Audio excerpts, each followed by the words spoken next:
Class हमने पिछली अपनी क्लास में चैप्टर 5 में क्या पढ़ा था कि 1857 का जो रिवोल्ट था, it was the big revolt, the first war of independence, यानी बहुत बड़ा विद्रोह था।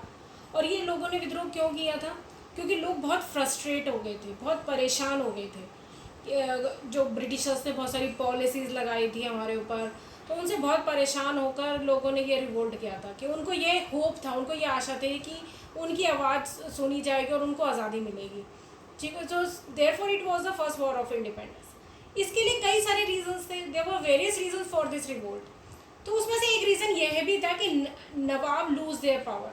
इस वजह से भी नवाब ने भी रिवोल्ट 1857 के रिवोल्ट में अपनी आवाज़ उठाई थी कि नवाबों की सत्ता छीनती जा रही थी, सत्ता छीन रही थी,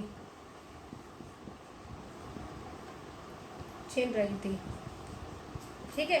तो इसलिए नवाब जो थे उन्होंने भी 1857 के रिवोल्ट में आवाज़ उठाई थी। During mid 18th century nawab and raja seen their power erode का मतलब खत्म हो रही थी।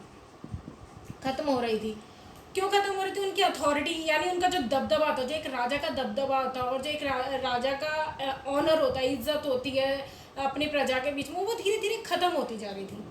ऐसा क्यों हो रहा था कि एक राजा का जो दबदबा जो अपनी प्रजा के बीच में होता है वो ख़त्म क्यों हो रहा था? Why this was happening? ऐसा इसलिए हो रहा था क्योंकि because East India Company to call their political economic rights, क्योंकि ईस्ट इंडिया कंपनी ने सारे पॉलिटिकल राइट्स ले लिए थे। पॉलिटिकल राइट्स और इकोनॉमिक राइट्स मीन्स जो उनसे टैक्स कलेक्शन के राइट्स होते हैं सब ले लिए थे। पॉलिटिकल राइट्स किस तरीके से लिए थे? कई सारी पॉलिसीज इम्पोज कर दी थी उन पर, लाइक सब्सिडरी अलायंस इम्पोज कर दी थी, like claim to paramountcy, doctrine of लैव। इसके ज़रिए उन्होंने बहुत सारे पॉलिटिकल राइट्स जो थे ना राजाओं से ले लिए थे, ठीक है। तो इससे ना उनके बीच में एक तरह का तनाव था, तो वो उनके अगेंस्ट आवाज़ उठाना चाहते थे, ब्रिटिशर्स के अगेंस्ट। सब्सिडरी अलायंस में उन्होंने क्या किया था? सब्सिडरी अलायंस में जो ब्रिटिशर्स ने उन्होंने राजाओं के ऊपर एक रेजिडेंट तैनात कर दिया था, रेजिडेंट्स तैनात कर दिए थे। और रेजिडेंट तैनात करने से वो रेजिडेंट्स क्या करते थे कि वो राजाओं के जो आंतरिक मामले होते थे उनमें हस्तक्षेप करते थे। they influence the internal matters of the kingdom, ठीक है। तो उनके जो इंटरनल अफेयर्स होते थे उसमें हस्तक्षेप करते थे। वे निर्णय लेते थे कि राजा का उत्तराधिकारी कौन होगा, सक्सेसर कौन होगा, और किस पद पर किसे बिठाया जाएगा, कौन सी एडमिनिस्ट्रेटिव पोस्ट पे कौन बैठेगा। तो उनका हस्तक्षेप जो था ना कुछ ज़्यादा ही बढ़ता जा रहा था। ऊपर से जो सब्सिडरी अलायंस में जो राजा थे उनको अपनी इंडिपेंडेंट मिलिट्री अपनी आर्मी बनाने से मना कर दिया गया। अब कहा गया कि उनको सपोर्ट कौन प्रोवाइड करेगा? ब्रिटिश आर्मी प्रोवाइड करेगी, ठीक है। इसके बदले में वो उनकी आर्मी को फाइनेंस करेंगे, पैसा सब खर्च वो करेंगे, ठीक है। तो वो पूरी तरह से ब्रिटिशर्स पे डिपेंडेंट हो गए थे। और ब्रिटिशर्स को इससे क्या फ़ायदा मिल रहा था? उनकी आर्मी स्ट्रांग हो रही थी, ठीक है। दूसरी, क्लेम टू पैरामाउंट से वो अपने आप को सर्वोच्चता का दर्जा देते थे। तीसरा था लॉ। इस तरह की कई पॉलिसी जो हम पहले पढ़ चुके हैं डॉक्ट्रिन ऑफ लैप्स में, लैप्स में हमने पढ़ी थी विलय संधि।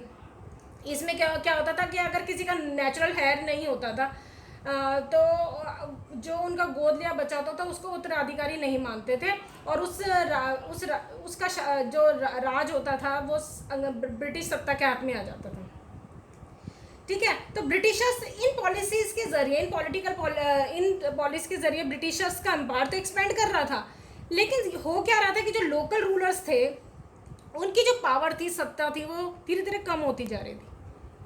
अब क्वेश्चन आता है कि वो जो लोकल रूलर्स थे वो आवाज़ क्यों नहीं उठाते थे? वो ऐसा होने क्यों दे रहे थे कि उनको अपने ये पॉलिसीज़ क्यों मतलब ये क्यों मान रहे थे सारी पॉलिसीज़ को? तो इसके पीछे पहला कारण था कि अब वो इकोनॉमिकली उन पर डिपेंडेंट हो गए थे। अब ब्रिटिशर्स खाली ट्रेडर्स नहीं रहे थे, उनको दीवानी राइट्स मिल चुके थे जो उनको मुगल एम्परर्स से मिले थे। अब वो पूरी तरह से उन पर डिपेंडेंट हो गए थे, इसलिए वो आवाज़ भी नहीं उठा सकते थे। कई राजाओं ने आवाज़ उठाने की कोशिश भी की। Some rulers try to negotiate with them, like for example Rani Lakshmibai ने का जो बेटा था नाना साहेब, नाना साहिब था, जो पेशवा बाजीराव का बेटा था, जो उसका नेचुरल हेयर नहीं था, गोद लिया हुआ बेटा था, तो वो चाहते थे कि उनके गोद लिए बेटे को उनका उत्तराधिकारी माना जाए। लेकिन जो ब्रिटिशर्स ने थे, उनके गोद लिए बेटे को उन्होंने उत्तराधिकारी मानने से इनकार कर दिया। ठीक है, तो इस तरह से जिन लोगों ने उनके खिलाफ आवाज़ उठाने की कोशिश की या नेगोशिएट करने की कोशिश की, तो उनकी प्ली को, उनके रिक्वेस्ट को टर्न डाउन कर दिया गया, माना ही नहीं गया। ऐसी था अवध। अवध पे उन्होंने सब्सिडरी अलायंस लगाया 1801 में, सब्सिडरी अलायंस लगा दिया। सब्सिडी अलायंस में से कहा गया कि अब आप ना अपना अपना जो शासन है ठीक से नहीं चला पा रहे, so there is a need for proper administration by the Britishers. सो ब्रिटिशर्स को इंटरफेयर करना पड़ेगा, इसलिए इस बेसिस पे उन्होंने उसको अवध को अनेक्स कर लिया, कब्जे में ले लिया। ठीक है, तो धीरे धीरे वो ऐसे करके सारे कई राज्यों को अपने कब्जे में ले डालते हैं। अब उन पर कई अपनी मतलब वो पूरी तरह से हमारे लोकल पॉलिटिकल और इकोनॉमिकली वीक हो गए थे उन। ठीक है, तो इस तरह से वो अपनी पावर को लूज करते जा रहे थे। अब नेक्स्ट प्लान क्या था ब्रिटिशर्स का, कि वो चाहते थे to end the Mughal dynasty. They want to end the Mughal dynasty. अब वो चाहते थे कि ब्रिटिशर्स ही रूलर्स होंगे, now the Britishers will be the ruler. तो उसके लिए उन्होंने सबसे पहला स्टेप क्या किया, उन्होंने जो कॉइन्स होते थे ना, कॉइन्स, उस पे से अब कोई भी मुगल रूलर का नाम नहीं होगा उन कॉइन्स के ऊपर।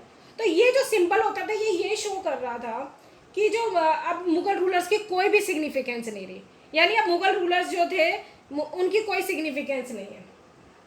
दूसरा, उन्होंने ये अनाउंस किया कि Bahadur Shah Zafar, after the death of Bahadur Shah Zafar, his family to be shifted from Red Fort to the other place in Delhi। ऐसा वो क्यों कर रहे थे? This was done to establish their authority and power. वो चाहते थे कि सिर्फ ब्रिटिशर्स की सत्ता रहे, ब्रिटिशर्स की अथॉरिटी रहे। This was all done by the Britishers to establish their authority and power. So धीरे धीरे जो नवाब थी, लोकल रूलर्स थे, उनकी जो सत्ता थी धीरे धीरे कम होती जा रही थी। अब उनको लगा कि जो लोकल रूलर्स थे, उनको नवाब्स को लगा कि अब ये आखिरी समय है कि जब वो उनके खिलाफ आवाज़ उठा सकते हैं। तो उन्होंने भी 1857 के रिवोल्ट में आवाज़ उठाई, ताकि अपनी जो पावर है जो ख़त्म होती जा रही है, कुछ हद तक अगर उसे वो वापस पा सकते हैं, तो वो उन्होंने कोशिश की। Now will study next topic on peasants and sepoys. जो हमारे किसान होते हैं और जो हमारे सैनिक थे, उन्होंने क्या आवाज़ उठाई 1857 के रिवोल्ट।